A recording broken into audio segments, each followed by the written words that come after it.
ముందుగా వెంకటరెడ్డి గారు చెప్పండి. రాయలసీమ లిఫ్ట్ మీద తెలంగాణ ముఖ్యమంత్రి చేసిన వ్యాఖ్యల మీద సమాధానం ఇవ్వమంటే మంత్రి గారు అవకాశం చెప్పినట్టేనా? 2 సెకీ విద్యుత్ మీద అప్పట్లో దుష్ప్రచారం ఇప్పుడు పోయినట్లేనా? జగన్ గారి ముందు చూపు అర్థమైందా? అలాగే జనంలోకి వెళ్ళాలని చంద్రబాబు గారు చెబుతున్నారు. ఈ 3 పాయింట్లు కలిపి మీ కామెంట్. ఇప్పుడు మీరు అబ్జర్వ్ చేయండి సార్, వాళ్ళకి ఎక్కడైతే డ్యామేజ్ అయ్యే అంశాలు ఉంటాయో దాని మీద అసలు ఆ పేర్లు కానీ ఎక్కడ రాయరు పత్రికల్లో కూడా. ఎందుకంటే మీరు అబ్జర్వ్ చేస్తే ఇదే రేవంత్ రెడ్డి అన్న మాటలు మరి ఆంధ్రజ్యోతి ఈనాడులో అసలు ఒక చిన్న మొక్క కూడా రాయాల. రేవంత్ రెడ్డి చంద్రబాబు నాయుడు గారిని ఇదిగో నేనే చెప్పి రాయలసీమ రాయల, ఇక్కడ కూడా రాయలేదు. తెలంగాణలో ఏమైనా రాశారేమో కదా, తెలంగాణలో కూడా నాకు తెలిసి ఆ మొక్క తీసేసి ఏమైనా రాసుంటారు. ఆంధ్రప్రదేశ్ పేపర్లో అయితే ఎక్కడ వార్తే రాయల. ఎందుకంటే మీరు గమనించారా, ఏపీలో ఎలక్షన్లో కూడా చంద్రబాబు గారికి అయితే ఇబ్బంది వస్తుంది, ఆయన అనవసరంగా తప్పు మాట్లాడనుకుని జాగ్రత్త తీసేస్తారు. ఇప్పుడు ఎందుకు సార్ నన్ను ఉద్యోగస్తులు పెద్ద ధర్నా చేసి ఈ ప్రభుత్వాన్ని మెడలు ఉంచుతాం కుప్పగూలుస్తాం అంటే చిన్న అసలు ఈనాడు నాకు కనపడలా. జ్యోతిలో అయితే చిన్నదేసి ఏదో వాళ్ళు ఏదో నార్మల్గా రిక్వెస్ట్ చేశారు వీళ్ళు అన్నట్టు రాశారు. వీళ్ళ వార్తలు అలా ఉంటాయి. ఇప్పుడు మీరు అబ్జర్వ్ చేయండి, అక్కడ రోహిత్ పవార్ అంత స్టేట్మెంట్ ఇచ్చాడు. అండ్ నేను లింక్ ఎందుకు చెబుతున్నా అంటే దాన్ని ఎక్కడ వీళ్ళు రాశారు పత్రికల్లో. రోహిత్ పవార్ ఇక్కడ ఆరోపణలు చేసింది రామ్మోహన్ నాయుడు మీద ఎక్కడ రాయరు. అంటే వాళ్ళకి అవసరమైన వరకే రాస్తారు, రాసి ప్రజలకి ఇదే వార్త అన్నట్టు చూపించారు. మా తెలుగుదేశం పత్రికని ముద్ర వేసుకుని రాస్తే ఇప్పుడు టీవీ నాయుడు చెప్పేశాడు. ఇప్పుడు చెప్పాడు తెలుగుదేశం ఛానల్ నాకు తెలుగుదేశమే ఇంపార్టెంట్ అని నాయుడు ఇప్పుడు బయటకు వచ్చి చెప్పాడు అంటున్నారు. కానీ గతంలో రాజశేఖర రెడ్డి గారి గవర్నమెంట్ ఉన్నప్పుడు ఈయన ఎటువైపు ఎట్లా పనిచేసింది ఎవరికి తెలియదు. ఇప్పుడైతే ఆయన నేను తెలుగుదేశంకి ఫిక్స్ అయిపోయినా మొదటి నుంచి తెలుగుదేశం అని చెబుతున్నారు. పదవి వచ్చినప్పుడు మరి ఆ మాత్రం చెప్పాలి కాబట్టి ఇప్పుడైతే తెలుగుదేశం కోసమే క్లియర్ గా. మీకు గుర్తుందా లేదా, రిలయన్స్ మీద దాడి జరిగినప్పుడు కేసు ఎవరి మీద వచ్చింది? టీవీ5 మీద ఎందుకు వచ్చింది? మరి చేశారా అరెస్టులు కూడా? అప్పుడు మరి తెలుగుదేశం మద్దతుదారుడుగా నడిపించారా?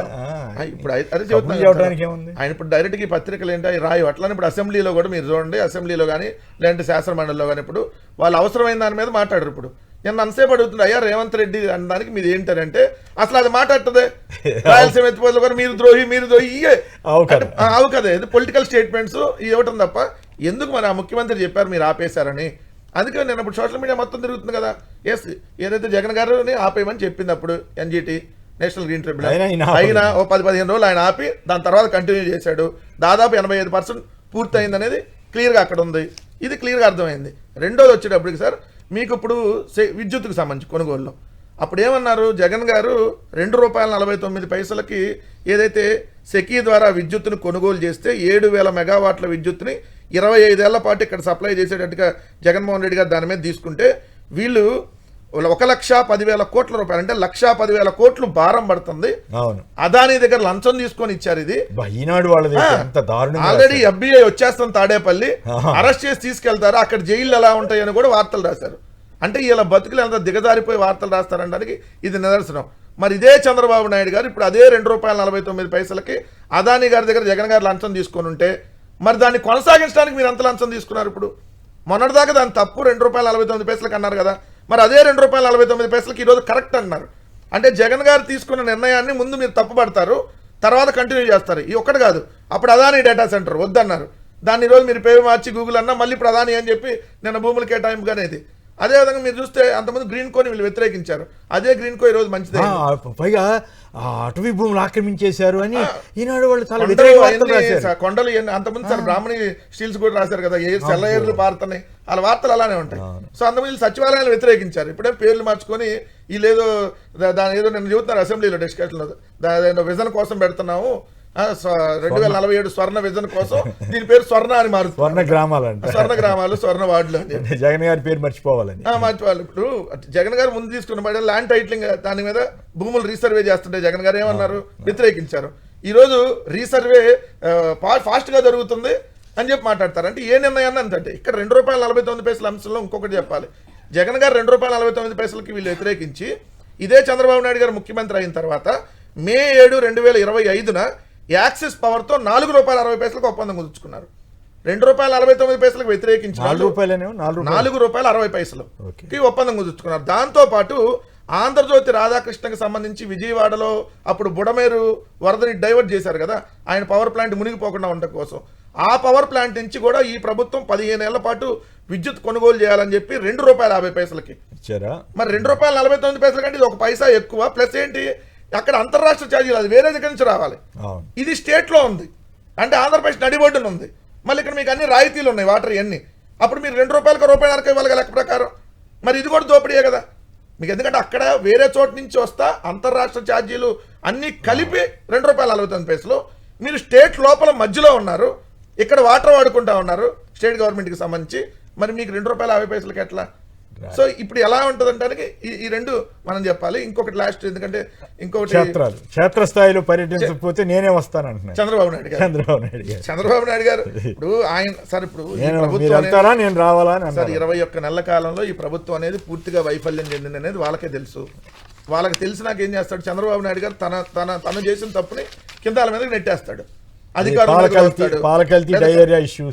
ఇప్పుడు సార్ ఇప్పుడు నేను ఇప్పుడు అనకూడదు కానీ ఈ టైంలో సాంస్కృతిక ఆటలు ఇవన్నీ అవసరమా? ఇంకో రోజు టైం చూడండి సార్. ఇప్పుడు పక్క ఏంటి అక్కడ 120 మంది హాస్పిటల్లో డయేరియాతో అది అంటే దీనికి దానికి లింక్ పోస్ట్పోన్ చేసుకోవచ్చు. కొమ్మినేని గారు ఇవాళ చేయకపోతే ఈ రాష్ట్రం ఏమైనా మునిగిపోయిద్దా? కాదు కదా. ఇప్పుడు పక్క జరుగుతుందండి. పక్కన అదే రాజమండ్రిలో హాస్పిటల్లో ఉన్నారు కల్తీ పాలతో. అక్కడ కలుషితంతో డయేరియాతో దాదాపు 120 మంది పైగా హాస్పిటల్ పాలయ్యారు. రోగంలో పక్క నడుస్తా ఉంటే వీళ్ళేమో ఇక్కడ ఎంజాయ్మెంట్లు ఆగి పెట్టుకోవచ్చు కదా. మీరు క్షేత్రస్థాయి పర్యటనలు చేయకుంటే నేనే ఆకస్మిక తనిఖీలు చేస్తా. గదుల్లో కూర్చుంటే వాస్తవాలు తెలియవు, అధికారులైనా నేతలైనా వెళ్లాల్సిందే అని ఇప్పుడు చెప్పడం. ఈయన ప్రతిరోజు ఎక్కడికో చోటుకి వెళ్తుంటారు కదా. ఈ నెలతో నిన్న మీరు అసెంబ్లీలో అసలు ఒకటి చూస్తే వాళ్ళే 80% ఇప్పుడు రేషన్ మాఫియా మొత్తం వెళ్తుందని చెప్పి వాళ్ళ ఎమ్మెల్యేలు నిన్న డిస్కషన్ మన ఆయన వరదరాజుల రెడ్డికి సంబంధించి. అవును, ఆయన అప్పుడు కూడా ప్రొద్దుటూరులో కూడా ఆరోపణ చేశారు. అక్కడే పేదలకు ఉచితంగా ఇస్తున్న రేషన్ బియ్యంలో 80% పైగా దారి మళ్లుతున్నాయని, ప్రభుత్వానికి ఆర్థిక భారమైన ఈ సరఫరాపై సమీక్షించి సముచిత నిర్ణయం తీసుకోవాలని పొద్దుటూరు ఎమ్మెల్యే వరదరాజుల రెడ్డి కోరారు. ఇప్పుడు మరి సీజ్ ద షిప్ ఏమైంది? షిప్ పోయింది, బియ్యం పోయినాయి, మళ్ళీ అది వస్తుంది పోతుంది, అది పోయింది. ఇంకోటి రెండోది చూడండి సార్, ఇది చాలా ఇంట్రెస్టింగ్. రాజధాని ప్రాంతంలోని అన్ని పోలీస్ స్టేషన్లోనూ సిబ్బంది కొరత ఎక్కువగా ఉందని తాటికొండ ఎమ్మెల్యే శ్రవణ్ కుమార్ చెప్పినప్పుడు అక్కడ డిప్యూటీ స్పీకరు హోంమంత్రి అనితని అడిగారంట, అందరి దగ్గర ఈ సమస్య ఉందని మీరు ఏమన్నా సమాధానం చెబుతారంటే అడ్డంగా తలూపారంటే. నేను చెప్పలేదు ఏంటది, రాజధాని ప్రాంతంలో పోలీసులు స్టేషన్లో ఉండలేదు అని చెప్పి శ్రవణ్ కుమార్ గారు అక్కడ తాటికొండ ఎమ్మెల్యే అడిగితే, మీ దగ్గర కాదు ఏ స్టేషన్ లో ఉండలేదని చెప్పి ఏదైతే డిప్యూటీ స్పీకర్ రఘురామకృష్ణరాజు గారు చెప్పి, రెడ్ బుక్ కోసం ఎక్కడికి పోలీసులు బీహార్ గోడ దూకుతుంటే ఆంధ్రప్రదేశ్ పోలీస్ స్టేషన్ అక్కడికే కాదు హైదరాబాద్ ఎక్కడెక్కడ ఎవరు ఉన్నారు ఆ పనిలో ఉన్నారు కదా.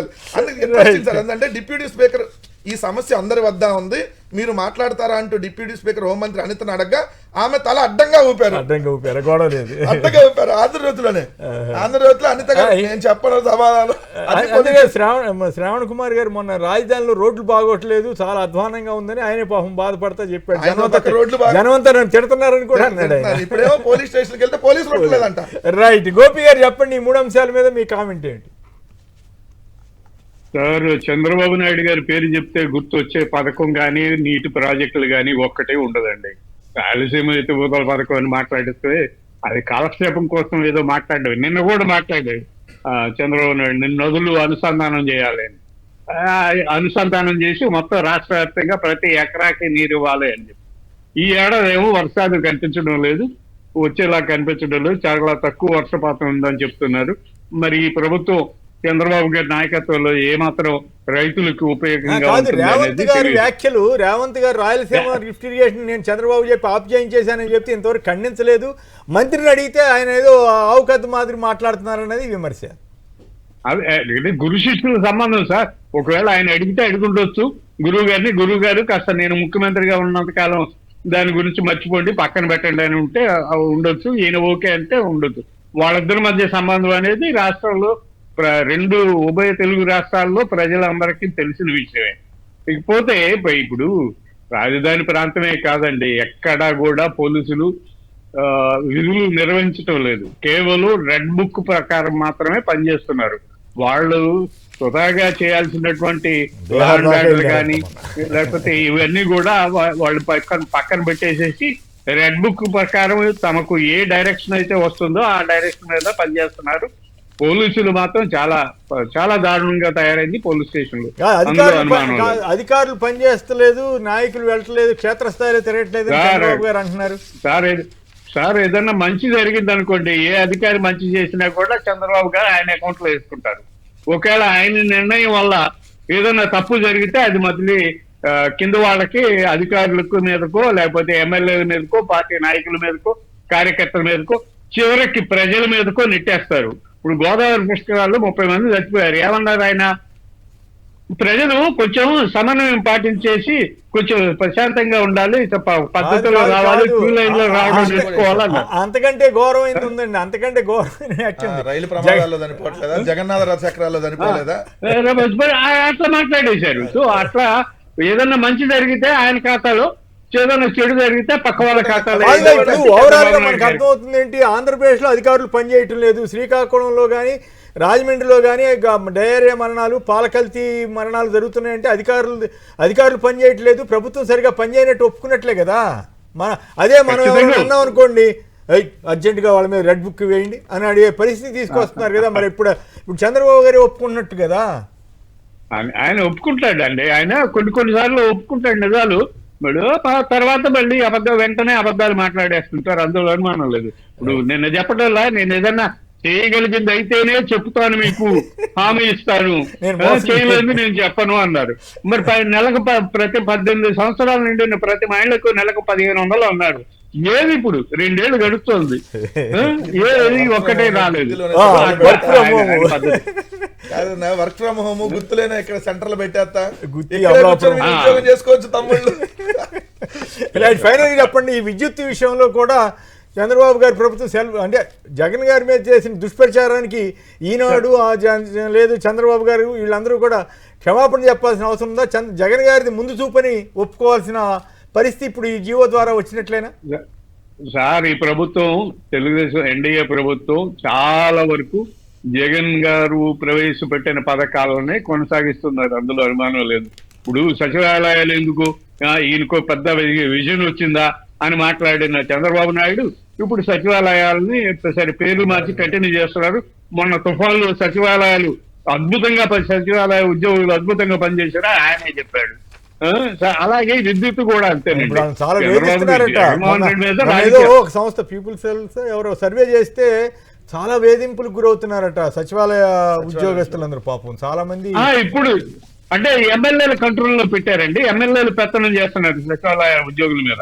గతంలో మరి జగన్మోహన్ రెడ్డి గారు పెట్టినప్పుడు అప్పుడు ఎమ్మెల్యేలు ఉన్నారు, కానీ వాళ్ళెవరూ సచివాలయ ఉద్యోగుల మీద పెత్తనం చేయలేదు. కానీ ఇప్పుడైతే సచివాలయ ఉద్యోగుల్ని ఇంటికి పిలిపించుకుంటున్నారు ఎమ్మెల్యేలు. ఎక్కడ తన నియోజకవర్గ పరిధిలో ఎక్కడ ఏ గ్రామంలో సచివాలయ ఉద్యోగి పలానా ఉద్యోగి ఉన్నాడంటే ఆయన పిలవండి మా ఇంటికి అని చెప్పి హుకుం జారీ చేస్తున్నారు. ఎమ్మెల్యేలు ఇంటి దగ్గర నిలబెడుతున్నారు.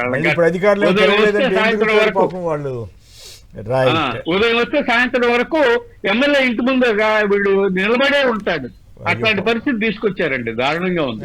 ఉద్యోగులు జీతాలు కూడా ఏమో సచివాలయ ఉద్యోగులకి అని చెప్పి సర్వే మరి వాళ్ళకు జీతాలు ఇవ్వకపోతే ముందు చంద్రబాబు నాయుడు గారు వీళ్ళ మంత్రులకు జీతాలు ఇవ్వకుండా ఆపాల్సిందే.